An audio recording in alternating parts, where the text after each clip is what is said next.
par rapport à nous, il n'est pas un dictateur. Alors, ici, lorsqu'Israël était parti en captivité, le prophète a commencé à prophétiser. Vous savez, à ce moment-là, Dieu avait permis que son peuple puisse devenir esclave de notre peuple. Et quand tu lis ces versets-là, tu vas trouver, en au-dessus, tu vas trouver, il y avait des prophètes qui venaient avec ma prophétie à l'hôpital. Amen. Qui prophétisaient, Dieu va faire des choses, Amen. Dieu va faire ceci, Dieu va faire cela. Bien aimé, si je peux ouvrir une parenthèse peut-être, bien aimé, il faut toujours faire attention. La Bible dit que celui qui a le nom de l'Éternel dans sa bouche, il s'éloigne du mal. Quand Dieu ne t'a rien dit, Dieu n'a rien dit. Ça ne te fait pas moins serviteur de Dieu lorsque tu dis que Dieu ne m'a rien dit. Ça ne te diminue à rien. Si tu dis que je n'ai rien vu, ça ne te diminue à rien. N'inventez pas de prophétie. Ne parlez pas au nom de l'Éternel. Amen. Hein? Il n'y a rien d'horrible dans la vie que de dire des choses que Dieu n'a pas dit.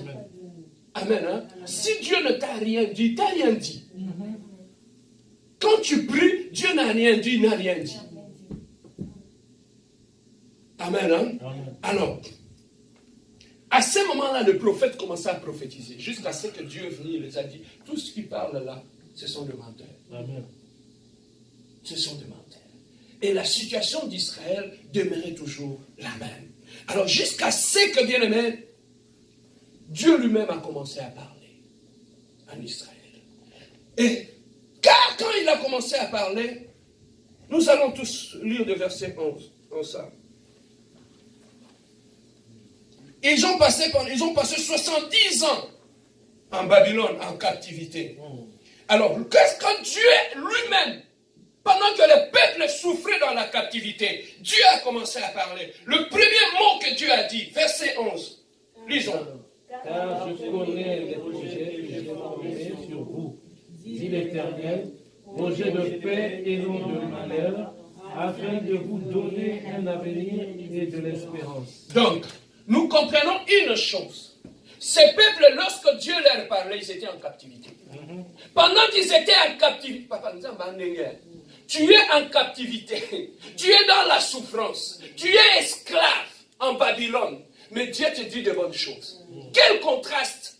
Tu vis dans une situation compliquée, mais le message que tu reçois de la part de Dieu, c'est un message porteur d'espoir. Amen. Hein? Alors ici, Dieu était en train de leur dire, je connais les projets que j'ai formulés pour vous. Donc, nous comprenons une chose. Papa, Dieu ne voyait pas, non que ce peuple se voyait en captivité. Dieu ne le voyait pas en captivité. Dieu le voyait déjà libre. Papa Nzamba sera toujours en avance. Dieu te voit déjà là où tu es. Et il te parle déjà de cette situation-là. Voilà pourquoi je dis, lorsque Dieu te dit, va devant la mer Rouge, et que Pharaon est devant toi, même si la mer Rouge ne s'ouvre pas, continue à avancer. Et lui-même, il va se charger de la mer Rouge. Amen. Hein? C'est que nous avons un Dieu qui sait anticiper les choses, qui sait aller au-devant de son peuple et planifier. Pendant que ce peuple était en captivité, Dieu était en train de leur donner des promesses. C'est que le Dieu que nous avons, c'est un Dieu qui a des projets pour nous. Est-ce que quelqu'un peut dire Dieu a un projet pour moi? Est-ce que quelqu'un peut dire en 2019, Dieu a des projets pour moi? En 2019, Dieu a des projets pour moi. Et quels sont les projets que l'Éternel a pour nous? D'abord, la paix. La paix. C'est que nous comprenons dans l'hiérarchie de bénédiction de Dieu, la première des choses que Dieu cherche lorsqu'il visite l'homme, il donne d'abord la paix. Parce que sans la paix, tu ne peux rien. Sans la paix, tu ne peux même pas prier. C'est que voilà pourquoi la première des choses que le diable attaque dans la vie des chrétiens, c'est de doter la paix. Lorsque tu perds la paix, tu ne peux plus prier. Lorsque tu perds la paix, tu ne peux même pas lire la Bible. Lorsque tu perds la paix, tu ne peux même pas être en paix dans ta propre maison. Voilà pourquoi, bien aimé, le diable attaque d'abord la paix dans la vie de l'homme. La Bible dit un cœur joyeux. C'est un bon remède. Amen. Amen. Hein? Papa, lorsqu'un cœur est joyeux, même si tu n'as pas de l'argent, tu seras en paix. Amen. Amen. Hein? Donc, un chrétien est toujours déséquilibré lorsqu'il perd la paix. Donc, la première des choses, c'est d'abord la paix. Voilà pourquoi Dieu, non, j'aime la parole. Voilà pourquoi Dieu dit, garde ton cœur plus que toute autre chose. Car elle est la source de toutes choses. Amen. Hein? C'est que pourquoi, maintenant je me pose la question, pourquoi Dieu nous demande de protéger notre cœur?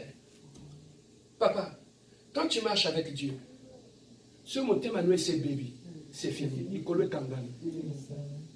Amen. Hein?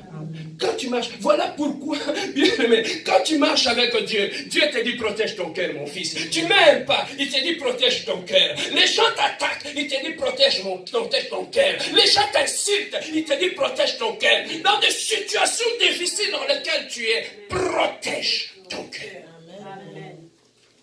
Amen. Hein? Pasteur Serge, comment je peux protéger mon cœur? La première des choses, si tu veux protéger ton cœur, la première des choses, c'est le pardon.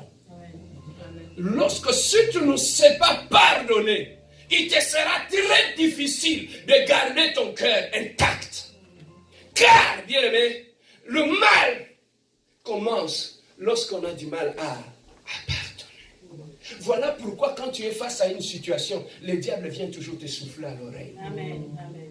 Pourquoi tu pardonnes? Tu ne trouves pas qu'il a mal fait? Tu ne trouves pas qu'il a fait ça sciemment? Tu ne trouves pas ceci? C'est pour bloquer ton cœur. Amen, hein? Amen. Papa, je peux vous dire un secret. Quand tu marches avec Dieu, à chaque pas que tu fais, Dieu regarde ton cœur. Celui mon Emmanuel baby, même de prière, ne marcheront plus. Ce mon Emmanuel baby, Dieu s'éloigne. Amen, hein? Amen. Tu étais avec Dieu. Voilà pourquoi beaucoup de gens marchent maintenant seuls, croyant marcher avec Dieu. Pourquoi? Parce que le cœur n'est plus là. Voilà pourquoi ici à l'église, la compassion, nous disons, un cœur compatissant au service d'un Dieu compatissant. Amen. Tu ne peux pas servir un Dieu compatissant si tu n'as pas un cœur qui compatit. Au cocaté. Tu ne sauras pas. Avant de servir un Dieu compatissant, le Dieu de la compassion, tu dois d'abord avoir un cœur qui compatit. Motema mawa. Soza motema mawate, nzamba compassion koselete. Il faut que ton cœur soit comme le cœur de Dieu. Un cœur compatissant au service D'un Dieu compatissant. compatissant. Amen. Hein? Alors, la première des choses, les gens croient la bénédiction de Dieu n'est pas toujours matérielle. La bénédiction de Dieu peut être la paix. Nzamba pesi okinya. Okumutako seka seka. Okumutone sengo. Amen. Hein? Papa, n'as-tu pas vu que quelqu'un peut devenir jaloux à cause de toi? Pourquoi? Parce que la monnaie rose a toujours joué. Amen. Hein? Même quand on va au travail, on a fini les fêtes ici, quand on va rentrer, les gens vont commencer à te dire, moi j'étais à Miami, j'étais en ceci, j'étais en cela. Après 2 jours, tu le vois, il commence à ouvrir des capsules à boire. Mais ça c'est quoi? Ce sont des antidépresseurs. Mais tu étais à Miami, non? Et toi tu étais où bien? Non, j'étais nulle part, j'étais à l'église. Oh, tu étais seulement à l'église. Donc quel problème est-ce? Mais après, tu ne me verras jamais prendre des antidépresseurs. Car j'ai celui qui donne la paix. Il vit en moi. Amen. Amen. Hein? Alors, c'est ça que Dieu nous dit d'abord. Garde ton cœur plus que toute autre chose.